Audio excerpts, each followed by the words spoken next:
तो पश्चिम बंगाल से इस वक्त बड़ी खबर आ रही है। ममता बनर्जी की पार्टी टीएमसी टूट गई है, दो हिस्सों में टूट गई। एक गुट ममता बनर्जी के साथ है और दूसरा गुट रितब्रत बनर्जी के साथ, जिन्हें विधायक दल का नेता चुना गया है, नेता प्रतिपक्ष ने बनाया गया है। नेता प्रतिपक्ष तो विपक्ष के नेता के तौर पर इनको चुना गया। बकायदा उसका कमरा भी रितब्रत बनर्जी को अलॉट किया गया है। इसके अलावा संदीपन साहा भी इसी गुट में है। ये दोनों वो विधायक हैं जिनको ममता बनर्जी ने पार्टी से निष्कासित किया था, जिन पर लगातार जिनके लिए कहा जा रहा था कि इन दोनों ने अभिषेक बनर्जी के खिलाफ शिकायत की थी कि अभिषेक बनर्जी ने विधायकों के फर्जी दस्तखत किए हैं, और उसी मामले में अभिषेक बनर्जी को बाकायदा सीआईडी का नोटिस भी आया था। और अब रितब्रत बनर्जी के पक्ष में लगभग 58 विधायक हैं। रितब्रत बनर्जी को टीएमसी का नेता चुना गया है। रितब्रत बनर्जी बंगाल में विपक्ष के नेता चुने गए हैं। स्पीकर ने टीएमसी के बागी गुट को मंजूरी दे दी है, यानी कि टीएमसी के अब नेता रितब्रत बनर्जी हैं, उन्हीं को नेता प्रतिपक्ष बनाया गया।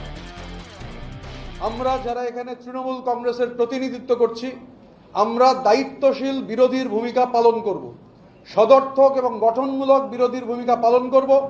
সরকার যেটা ভুল করবে, সরকার যেটা ঠিক করবে না, সরকারের চোখে চোখ রেখে সেটা হাউসের ভেতর যে অ্যাম্ফি থিয়েটার, সেই অ্যাম্ফি থিয়েটারে যেমন লড়াই হবে, হাউসের বাইরে বিধানসভার অভ্যন্তরে সেই লড়াই হবে, রাস্তাতে সেই লড়াই হবে।